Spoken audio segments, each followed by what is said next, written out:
The term game changer is often misused these days, but in the mid to late 90s, Steinberg released their Cubase VST platform, and with that came a totally new world, and the music making industry has never been the same after that. We're still doing that same thing today, where everything is contained in one package. You can do everything in the box, for better or worse, including the first VST instruments ever made. Today we're checking those out. So when I updated from Cubase Audio on the Mac with a maximum of 4 audio tracks only, over to this VST32 version in the late 90s on the PC platform, this was a totally new world.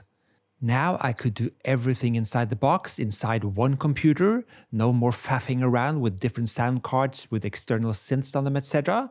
Everything was now in the DAW, in the timeline, and VST instruments. Well, the sky was the limit. This was mind-boggling at the time, and you really had to be there to understand the impact it had on us. And of course, Steinberg, always a hardware dongle to authorize the software. This goes into the printer port, the parallel port from back in the day when we actually used these to connect our printers. So let's break down this track where I used the 2 first VST instruments, Neon and VB1. I used to think you look better than your twin sister, but now I've changed my mind, and I will tell her, and you can watch, and I will tell her she's a much better catch. Your twin sister is the better looking one. I know that now. Your twin sister is the one I love. I know that now, and I can hold her, and you can watch. There's nothing to it I touch. So now we had EQs, we had send effects, we had master effects, we had insert effects, we could automate stuff, we had everything inside the DAW for each channel, and we had those VST instruments. No wonder we were in awe of the flexibility and the total freedom we had to do everything inside the box. And this totally democratized the process of making music, records, etc. You could do everything at home with just a single piece of software that had it all. Instruments, effects, everything you needed to get your ideas out. And although the audio track count number was limited to, I think it was 32 audio tracks with CD quality at the time, at least for version 3.5, maybe it was up for this version 5 that you see here. But anyways, for all practical purposes, this was unlimited audio tracks to us working, as we were used to a maximum of 4 audio tracks in the project at any given time for the old Cubase audio version. And where we once had to use a separate sound card with driver conflicts and IRQs, etc., to get a synth going inside the box, now Steinberg had this VST instrument thing going. And right off the bat, they had 2 synths included in this package, along with a drum machine plugin. So let's check out the first synth, Neon.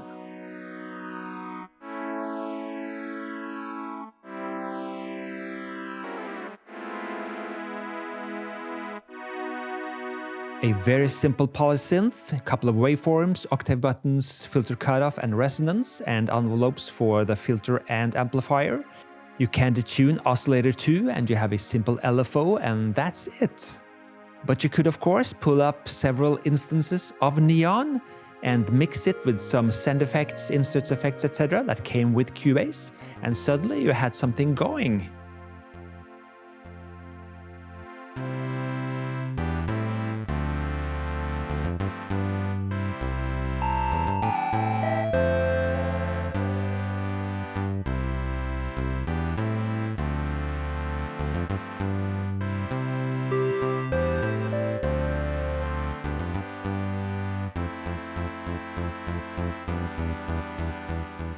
And the supplied bass synth VB1, well, I continue to use this to this day. I find this incredibly useful. It sounds very good and it's perfect for sampling and layering, so definitely check out this VB1 today. I think it's awesome.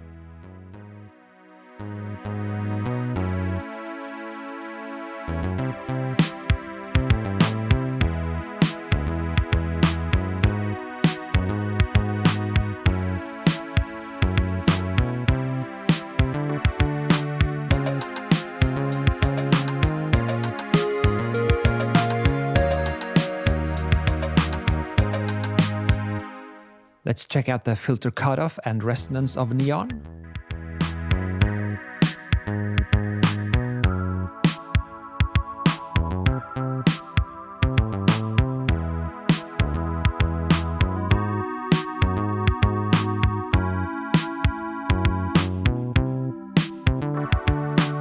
It also had a set of presets included. But again, it is a very simple synth, so it doesn't take long to master all the features of it, to put it like that. And of course, the channel mixer in Cubase, well, it started here. I used to think you The vigilant eye might think that I'm clipping my drum audio here, but here's the thing. If you go by your eyes when doing music or sound, you'll never make it to a great sound engineer. Use your ears. If it sounds good, it is good. And since I'm mixing a lot of synths here, neons to be exact, I have to high pass a lot. Always high pass your synths. No one likes mud in their mix.